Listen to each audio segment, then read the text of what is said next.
Bakar atas pan pun jadi. Resepi daging bakar ni sangatlah sedap. Tuan-tuan dan puan-puan wajib cuba. Daging lembut, juicy dengan bahagian luar yang caramelized tu memang sedap.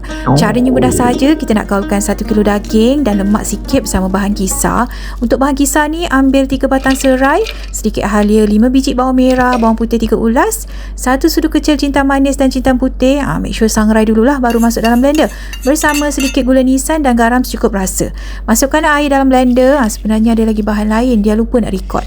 Tengok dekat caption je lah ya. Okey, gaulkan dengan bahan perapan yang dah siap kisar tadi. Urut-urut sikit daging tu sampai mesra macam ni. Lepas tu boleh perapkan daging ni. Lagi lama lagi sedap lah.